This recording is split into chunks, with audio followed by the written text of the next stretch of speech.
Assalamualaikum warahmatullahi wabarakatuh. Baiklah, kami dari kelompok 3 akan di sini akan mempresentasikan di mana kami kelompok 3 ini beranggotakan dari yang pertama itu Putri Aska Pratiwi, yang kedua Dayang Umi Humairah, yang ketiga saya Noviani, yang keempat Dita Sri Wahyuni, selanjutnya yaitu Veronica Nurlendi Sutasoid dan Harifah Hanum. Di sini kami akan menjelaskan tentang pertanggungjawaban keuangan.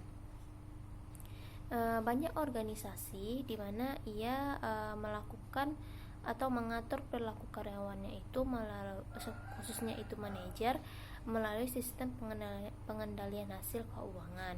Nah, dalam sistem pengendalian hasil keuangan ini memiliki 3 komponen utama, yaitu yang pertama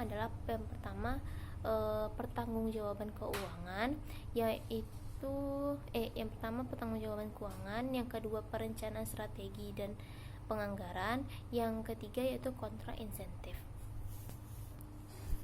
Baiklah, kita masuk kepada pembahasan yang pertama, yaitu keunggulan sistem pengendalian hasil keuangan.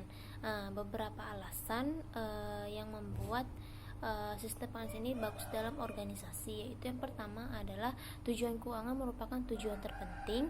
Yang kedua, pengukuran keuangan memberikan sebuah ringkasan pengukuran kinerja.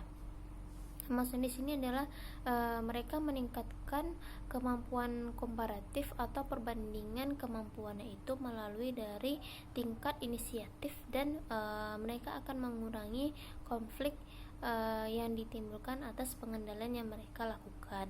Yang ketiga yaitu dimana biasanya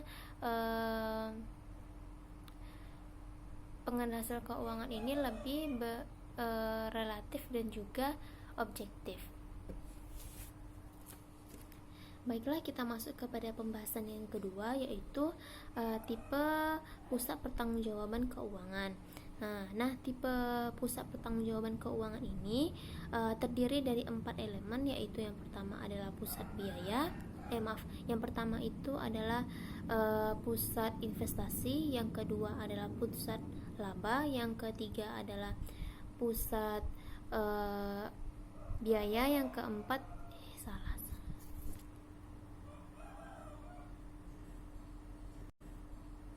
Baiklah, kita masuk kepada pembahasan yang kedua, yaitu tipe pusat pertanggungjawaban keuangan. Nah, dalam tipe pusat pertanggungjawaban keuangan ini terdiri dari 4 elemen, yaitu yang pertama adalah pusat investasi, yang kedua adalah pusat laba, yang ketiga adalah pusat pendapatan, yang keempat yaitu adalah pusat biaya. Nah, di sini yang pertama yaitu adalah pusat investasi. Pusat investasi ini adalah pusat pertanggungjawaban yang dipegang oleh manajer, di mana ia membuat laporan laba rugi dan laporan posisi keuangan, di mana ini dibuat untuk menghasilkan return akuntansi atau laba, dan juga investasi yang dibuat untuk menghasilkan return tersebut. Yang kedua, kita akan masuk kepada pusat laba. Yang kedua yaitu adalah pusat laba, di mana yaitu di sini manajer akan bertanggung jawab, di mana ia akan memberikan beberapa pengukuran yang berbeda antara pendapatan yang dihasilkan dengan biaya yang dihasilkan dengan biaya yang digunakan untuk menghasilkan pendapatan tersebut. Jadi manajer di sini adalah dia akan bertanggung jawab atas pengukuran yang dari beberapa pengukuran yang berbeda atas antara pendapatan dengan biaya tersebut. Baiklah, kita masuk kepada bagian elemen dari tipe pusat pertanggungjawaban keuangan yang ketiga, yaitu adalah pusat laba. Pusat laba ini adalah dimana nanti manajer akan mempertanggungjawabkan menghasilkan pendapatan, dimana ini merupakan pengukuran dari pengukuran keuangan dari outputnya. Contohnya di sini adalah yaitu manajer penjualan. Manajer penjualan ini, dengan adanya pengendalian ini akan mendorong manajer untuk mendapatkan pendapatan yang lebih menguntungkan. Baiklah, kita masuk kepada komponen yang keempat, yaitu adalah pusat biaya. Nah, pusat biaya ini adalah di mana manajer akan mempertanggungjawabkan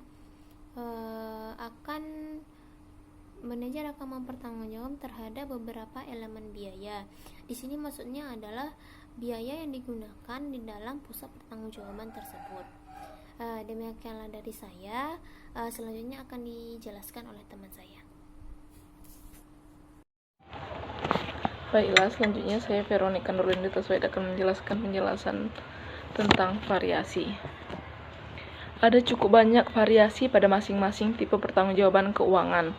Sebagai contohnya, kita bisa lihat di halaman 296 di tabel 7.2, di mana tabel tersebut menunjukkan perbedaan pusat pertanggungjawaban.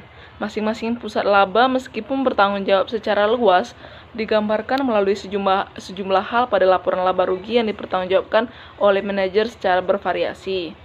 Manajer pusat laba kotor mungkin adalah tenaga penjualan yang menjual produk pada margin yang bervariasi dan bertanggung jawab atas standar biaya produk yang dijual.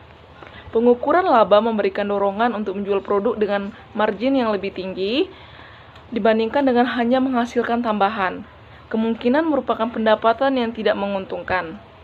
Manajer pusat laba yang tidak lengkap mungkin adalah manajer dari divisi produk, tetapi tidak memiliki otoritas untuk semua fungsi yang mempengaruhi keberhasilan dari produk mereka, seperti riset, pengembangan, dan pengiklanan.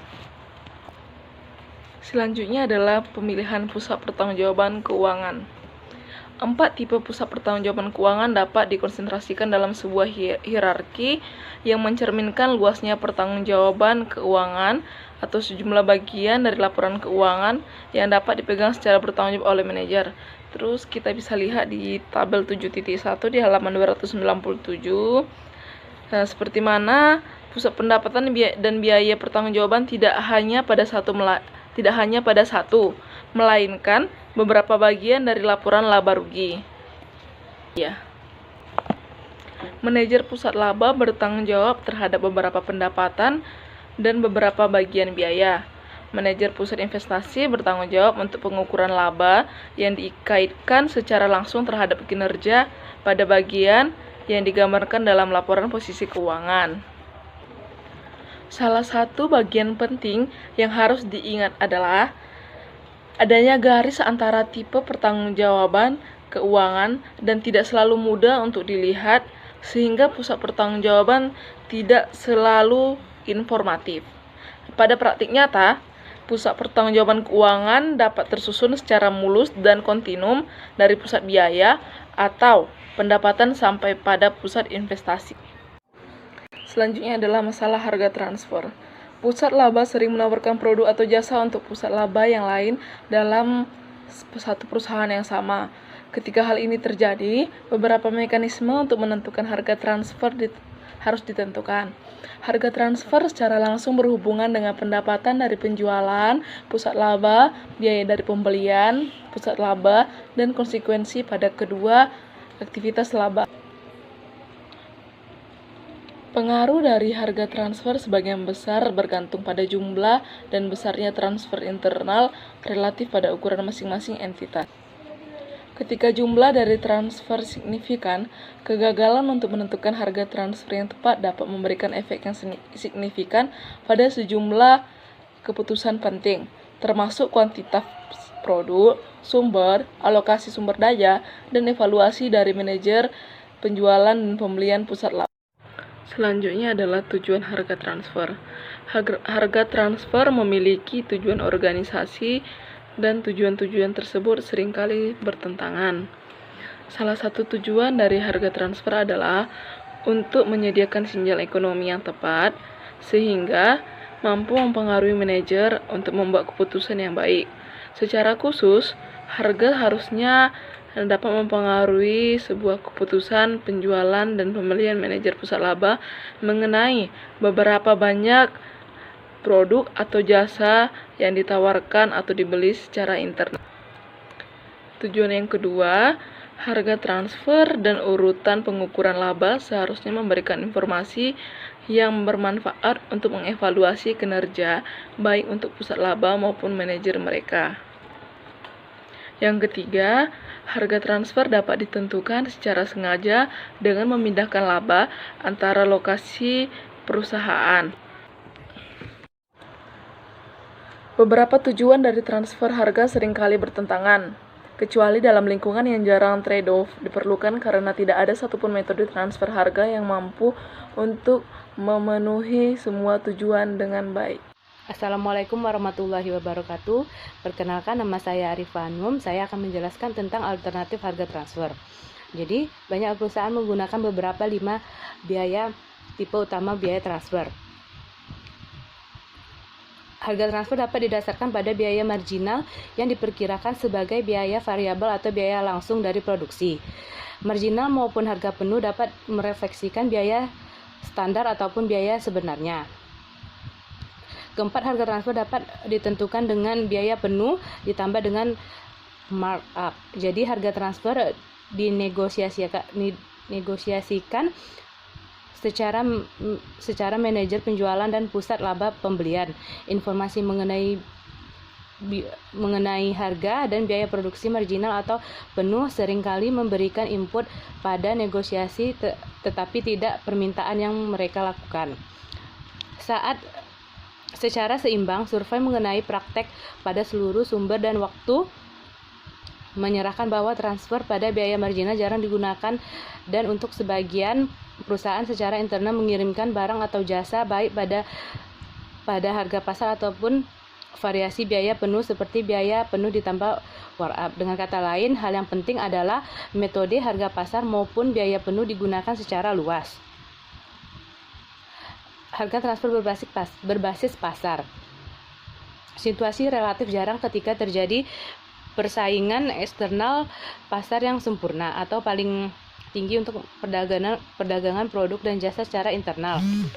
Merupakan hal yang optimal untuk mengambil keputusan dan mengevaluasi kinerja yang bertujuan untuk menetapkan harga transfer pada harga pasar yang kompetitif.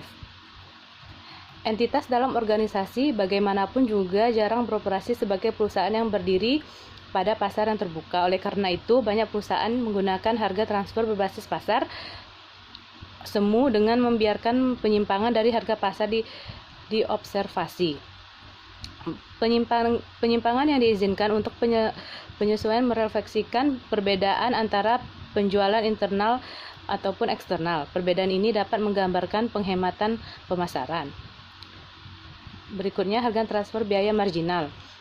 Ketika produk dan jasa perantara bertukar secara internal pada biaya marginal, kita akan mudah untuk menentukan kontribusi total yang dihasilkan oleh produk dan jasa akhir untuk perusahaan secara keseluruhan. Harga transfer biaya penuh.